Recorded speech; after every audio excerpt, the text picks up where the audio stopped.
Il y avait Martin, peut-être que tu veux y répondre, Théo, qui dit par rapport au dernier live de Théo, ne penses-tu pas, Thibaut, que l'avantage des ICO est un peu plus obsolète? 90% des projets où tu es en positif, etc.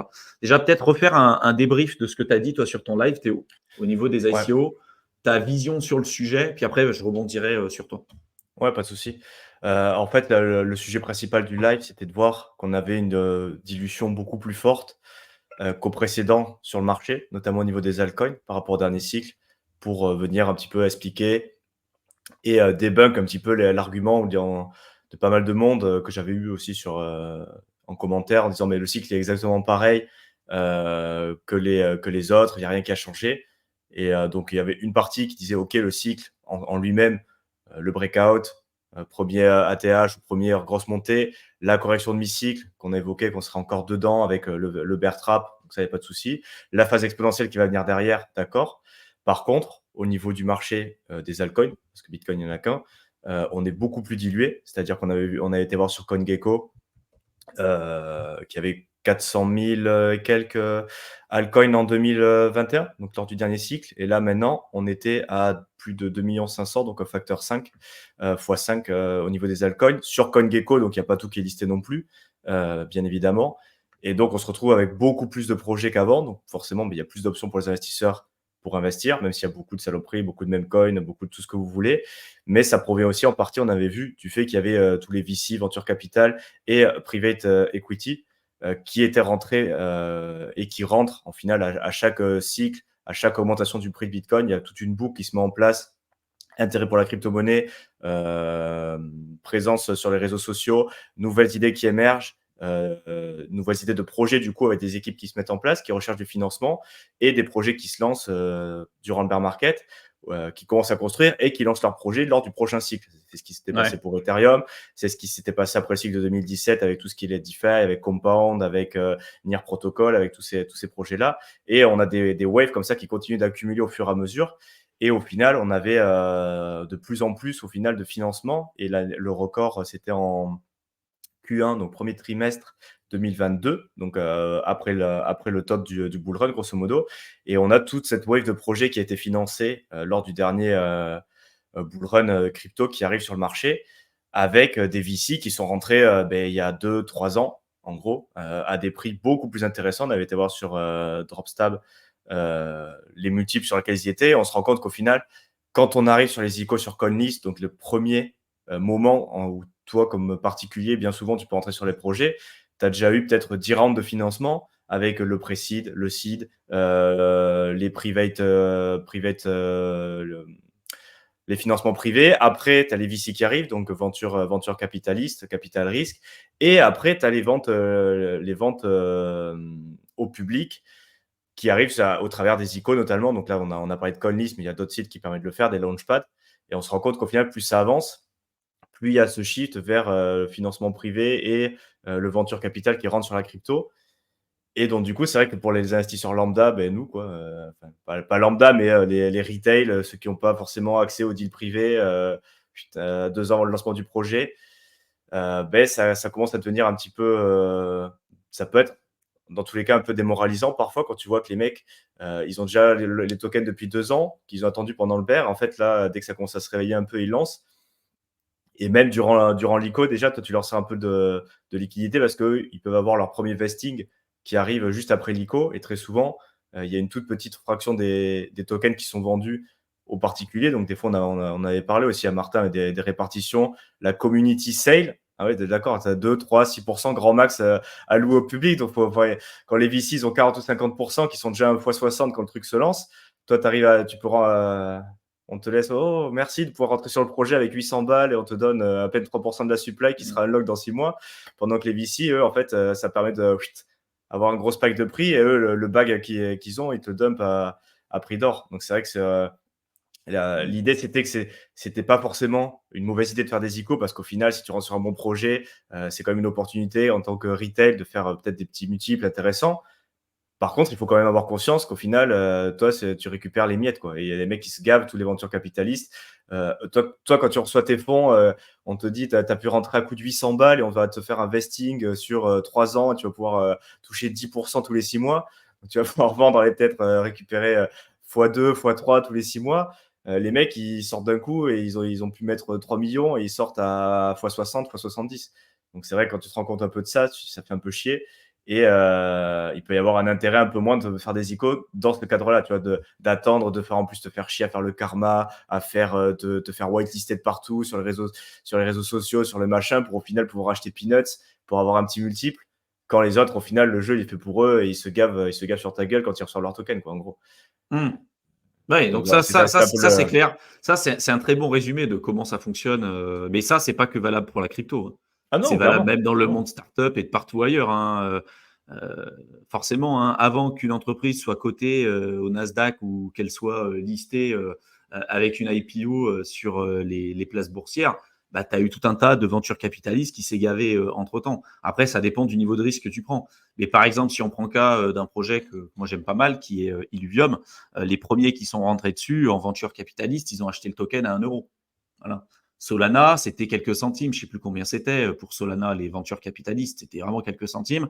Et c'est de là aussi où je remets pas mal en cause, tu vois, la hype et ce qu'on peut retrouver aujourd'hui sur Solana, parce qu'il y a une grosse partie des ventures capitalistes qui avaient investi sur Solana très très tôt et avec la chute de FTX n'ont pas pu sortir malgré le fait qu'il y avait eu un déblocage de leurs fonds à cette époque-là. Parce qu'il faut savoir que FTX soutenait énormément hein, Solana à l'époque. Et il y a une grosse partie des ventures capitalistes, dont certains même que je suis sur Twitter, qui eux recréent une hype à ce moment-là là-dessus et qui, lors de la chute de FTX, ont laissé vraiment énormément de plumes, quoi.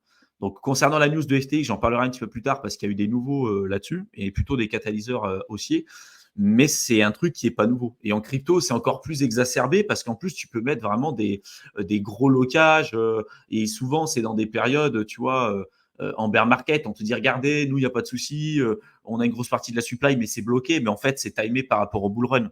C'est-à-dire qu'ils savent très bien de toute façon qu'ils ne vont pas vendre en bear market. Arrivé au bull run, ils vont commencer à dumper. Et c'est des sommes qui sont super importantes. Donc, ça a toujours fonctionné comme ça. Et c'est d'ailleurs pour ça aussi qu'il y a une vision de Bitcoin maxi. C'est de dire qu'au fond, il n'y a eu que le Bitcoin qui a eu une répartition dite équitable. C'est-à-dire que tout le monde a eu la même possibilité d'accéder au protocole et au coin à un moment donné. Simplement, toi, tu l'as peut-être découvert en 2018, tu l'as peut-être découvert en 2016, mais voilà. Alors que pour tous les autres projets, c'est plus en fait niveau startup, quoi. Tu vois, tu as une fondation, tu as des développeurs, tu as un pôle marketing, tu as un référent. Tu as même pour Ethereum, tu as un référent. Tu as Ethereum avec Vitalik, pour le coup.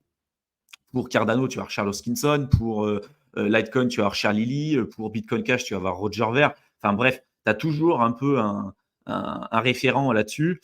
Et donc, ça peut remettre en cause aussi un peu l'idée qui est véhiculée par la crypto, qui est de dire on a zéro, c'est no single point of failure. Tu vois, je ne sais pas comment on dit en français, mais tu n'as pas de risque d'attaque sur un angle particulier. Et le fait de ne pas avoir un référent, par exemple, sur Bitcoin, on en parlera et ça fera le sujet aussi de cette vidéo, c'est de dire, tiens, si demain, il y a un problème sur Bitcoin, tu vas dire quoi? Tu vas essayer de rattraper Satoshi, tu vas essayer de dire un truc, bon, c'est compliqué, quoi.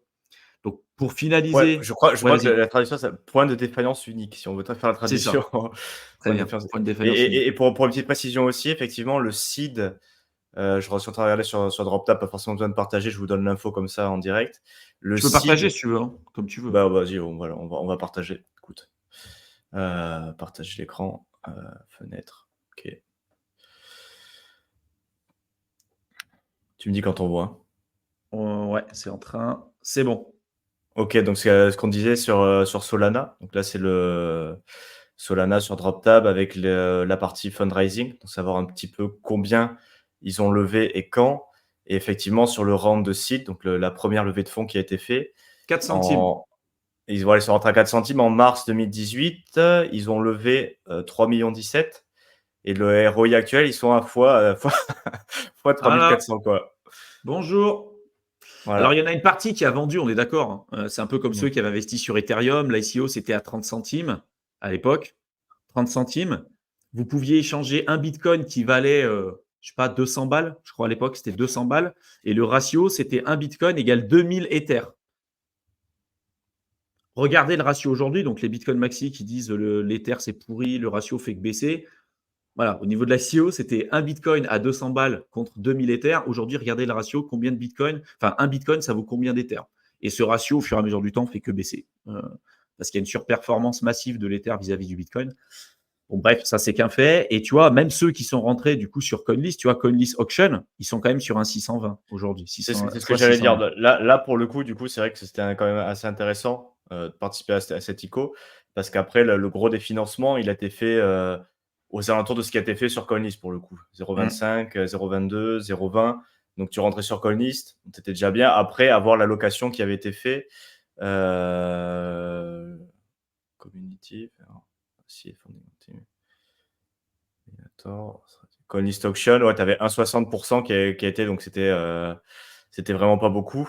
Mais bon, si tu arrivais à participer, même si tu pouvais mettre que entre guillemets 800 ou 500 balles, ou je sais pas quel était le ticket qui était possible sur cette option-là, parce qu'en plus apparemment il n'y en avait qu'une, fois 620, c'est pas dégueulasse, quoi, ça se prend. Regarde par exemple aussi pour le flow. Moi, j'étais rentré sur le flow. Ouais, Flow, sur CoinList. Regarde Flow. Voilà, reviens en bas. Donc, c'était à 10 centimes le community sale pour CoinList. Et les auctions, tu en avais deux. En fait, tu en avais deux. Tu avais soit tu participais aux auctions et tu l'avais un peu plus cher, soit tu avais le community sale. Moi, j'avais fait le community sale.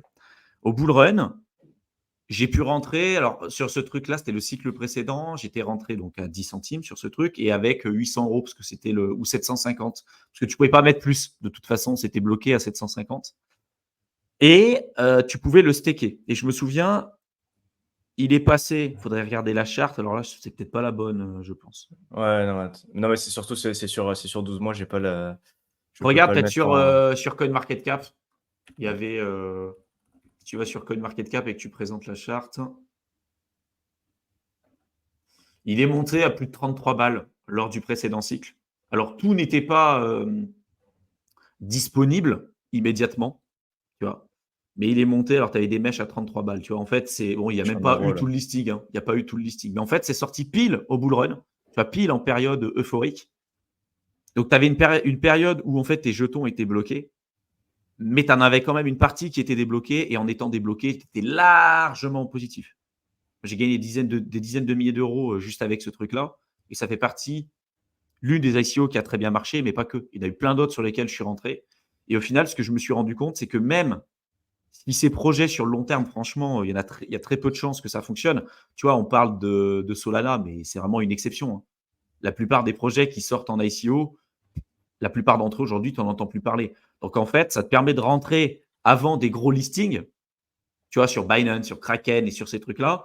Et en période euphorique de marché, de toute façon, tu as à peu près tous les altcoins qui pumpent. Donc souvent, et c'est pour ça que je dis 90% des ICO sont intéressantes sur CoinList, parce qu'il y a déjà une présélection. Et moi, toutes les données que j'avais récupérées, j'avais fait des données, hein, j'avais tout récupéré, les ICO de CoinList, il y en avait une cinquantaine depuis le départ. Et si tu regardais par rapport au prix du listing, par rapport au prix du plus haut bull run, et même après la correction en bear, parce que tu prends Flow, tu es encore sur un x5, hein, après toute la correction et tout, hein. La plupart d'entre elles, plus de 90%, étaient en positif pour ceux qui participaient à l'ICO sur CoinList. Ça ne veut pas dire que c'est des projets qu'il faut garder sur le long terme, mais au final, vu que c'est des petits montants que tu investis, 500 balles, 700 balles, 800 balles, c'est un effet de levier sur le bull run. Donc, tu vois, si tu arrives, ton truc, il explose à la hausse, comme ça a été le cas sur le flow, je l'avais acheté à 10 balles, le truc, il est monté à 33. Moi, rien qu'avec les récompenses de staking, 10 centimes, pardon, 10 centimes, est monté à 33 euros. Rien qu'avec les récompenses de staking, je récupérais, juste en vendant les récompenses de staking, je gagnais presque 7 fois la mise que j'avais investie au départ, juste avec les récompenses de staking. Pour un truc où tu te dis, je mets des petites sommes, en bull run, il y a tout qui pump, tu récupères rapidement ta somme initiale, ce n'est pas des projets que tu vas garder sur 10 ans. Aujourd'hui, même ceux qui ont investi sur les ICO, je vous invite à regarder les résultats des ICO sur CoinList, c'est ça, hein. C'est en gros, tu as 90% des tokens qui, même après une grosse correction, sont encore en positif par rapport au plus bas qu'on a eu accès sur CoinList. Parce qu'au final, on se rend compte qu'il y a beaucoup de gens qui veulent participer à CoinList et il y a très peu de place. C'est pour ça que de farmer du karma, ça peut être un peu chiant. Mais il suffit que vous tombiez sur un projet qui fonctionne bien, vous avez très largement récupéré votre argent et ça peut faire un effet de levier qui est énorme. C'est pour ça que je vous le dis, même les IEO sur Binance, c'est pareil. Les launchpads sur Binance, vous les avez à des prix qui sont en général assez intéressants. Et ils ont lancé des gros projets qui ont été des top performers sur les cycles précédents. Sandbox, ça a été, ou Axie Infinity, ça a été des projets qui faisaient partie des IEO sur Binance. Il faudrait regarder le coût d'acquisition de tokens par rapport à l'IEO et même par rapport au plus bas qu'on a aujourd'hui sur ces projets. Je suis convaincu que ceux qui ont acheté sur les IEO sur Binance sont même encore aujourd'hui en positif, tu vois. Et donc, si tu avais ces projets-là et que tu fais partie des bangers sur le cycle précédent, Axie Infinity, Sandbox et tout, si tu n'es pas débile, tu prends des bénéfices. Donc, tu es forcément en positif, tu vois ce que je veux dire. L'idée, c'est pas de se dire, je prends ces projets et je garde sur 20 ans, parce que ça, c'est une connerie. Donc, c'est Ouais, là, mais en fait, mon point de vue.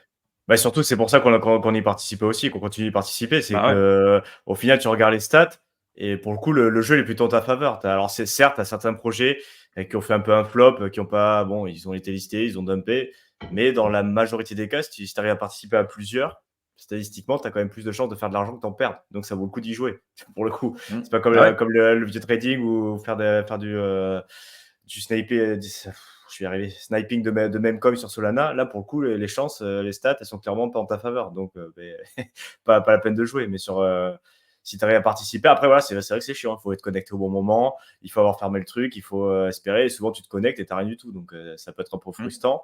Mais voilà. Si on répétait plusieurs fois, il y a plus de chances de faire de l'argent. Donc, potentiellement, ça peut être intéressant. Même s'il faut avoir toutes ces idées, ces notions-là à côté, que de toute manière, on t'envoie une toute petite partie, qu'il y en a qui se gavent encore plus que toi.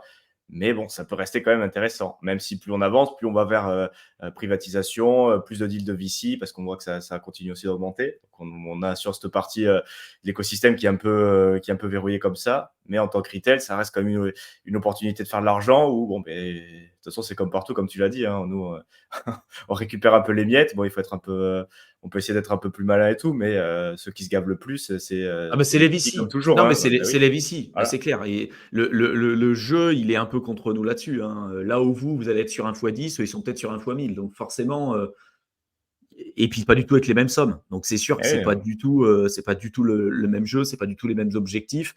Et on nous demandait souvent notre vision sur les layers 2. Les layers 2, mais c'est un cas parmi tant d'autres. Mais c'est du gros foutage de gueule dans le sens où même eux, en fait, ils ont, tu vois, le cas d'Arbitrum, c'était ça. On en a énormément entendu parler. Les mecs, ils te disent, nous, on est décentralisé, la communauté va pouvoir voter pour des trucs. Et au final, tu te rends compte que quand la communauté vote pour une direction qui va contre les VC ou contre ceux qui ont créé le projet, et à un moment donné, c'est ce qu'ils ont fait. Ils ont pris tous les tokens qu'ils avaient en vesting et ils ont influencé le vote. Genre, ils ont pris les, je ne sais plus combien de tokens qu'ils avaient. Il y avait une 80% de la communauté qui avait voté pour une décision et à la fin, c'était en mode ces 80%, ça représentait 10% des votes, tu vois. Parce que eux, ils ont pris les tokens qu'ils avaient de leur côté, qui étaient présents pour les porteurs de projet, et ils ont dit bah non, non, nous, on va pas faire ça, on va voter ce truc-là. Donc tu te rends compte que c'est un gros foutage de gueule, que c'est pas du tout un système démocratique comme celui qu'on sait développer, et que en plus de ça, toutes ces layers 2, ceux qui vous disent que c'est décentralisé, c'est des gens qui ne connaissent rien. C'est pas décentralisé pour dessous. Ils ont des clés administrateurs, ils peuvent geler les fonds, ils peuvent vider les caisses quand ils le souhaitent, et y compris des projets comme Polygon, par exemple, Polygon ou Matic. Il y a 4 ou 5 clés administrateurs, 4-5 personnes qui peuvent se mettre ensemble et bloquer l'intégralité des thunes qui est aujourd'hui sur Polygon ou Matic. Voilà. Donc, les gens, ça, ils ne le savent pas. Tu vois, ils disent layer 2, c'est décentralisé, c'est machin. Non, pas du tout. C'est plus rapide. On cherche des frais plus faibles, plus rapides. Bah, c'est au détriment de la sécurité et de la décentralisation. Voilà, point barre. Et ça a été le cas de partout. Donc, je ne sais pas si tu veux rebondir là-dessus, mais tu vois, Non, mais c'est. c'est très bien de la blockchain et au final, de toute manière, c'est ce qu'on a évoqué. Donc, oui, c'est pas une surprise. Et en plus, la décision pour être un peu plus c'était quoi, Arbitrum, on en a parlé? Arbitrum. Mais c'était est-ce qu'il faut distribuer de l'argent aux VC, la décision. Donc, les mecs, ils étaient là, non, Bah ouais. pas en avance, pas en avance et tout. Et en fait, les mecs, ils avaient déjà distribué. Donc, la DAO, ouais, donc ils ont dit Ouais. bon, ben, il faut que ça passe. Donc effectivement, ils ont fait ce que tu as commenté. Mais dans tous les cas, voilà, il faut pas être dupe. Qu'au final, nous, on est le menu fretin, les crevettes qui se baladent et puis les autres qui se gavent à côté. Après, voilà, il y a quand même de l'argent à faire et on va pas cracher sur ça non plus. Mais bon, il faut avoir conscience de notre place. On n'est pas du tout, on représente rien du tout et pouvoir de décision, rien du tout. Donc il faut essayer d'optimiser son ramassage de miettes. Il y a quand même des belles miettes à Allez ramasser, mais chercher. bon.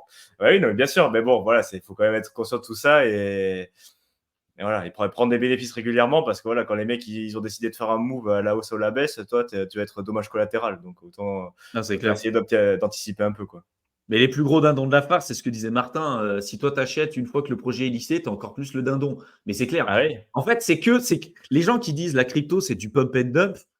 Si tu regardes à travers uniquement ce prisme-là, on ne peut pas leur donner tort. C'est-à-dire que tu as les VC qui rentrent très très tôt, qui sont sur des super multiples, qui vont aller dumper sur ceux qui vont investir juste après les VC, donc les différentes rounds de vesting. Tu sais, as les round 1, la round 1, la round 2, la round 3, tu peux aller sur je ne sais pas combien de périodes de vesting comme ça. Et au final, c'est comme ça que ça fonctionne. Mais c'est valable pour les actions, c'est valable pour l'immobilier, c'est valable en fait pour plein d'actifs.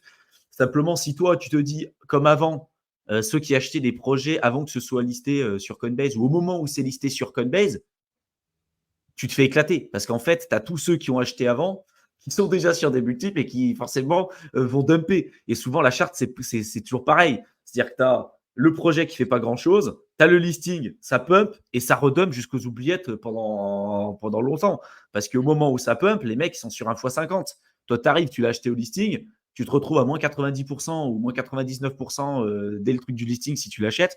Donc ouais, acheter des projets au listing, ça pue. Faut jamais le faire. Comme disait Lionel, c'est 80-20 et pas perdre de temps précieux pour des miettes. C'est pour ça que faire des ICO, ça peut être un effet de levier. L'idée, c'est pas de passer des heures en se disant je vais obtenir des résultats super. Souvent, c'est des petites sommes avec pas énormément de temps à consacrer à ce truc-là, avec la possibilité d'obtenir des résultats qui soient intéressants si on arrive et si on part du principe qu'on arrive à prendre des bénéfices sur le bull run. Et en général, c'est des projets qui fonctionnent bien parce que tu as une place limitée quand même pour la communauté sales. Et au moment où ces projets-là seront listés, parce qu'à un moment donné, tu as des listings un peu de partout et en bull run, il y a à peu près tout qui explose, tu peux récupérer très largement ta somme initiale, quoi. Donc voilà.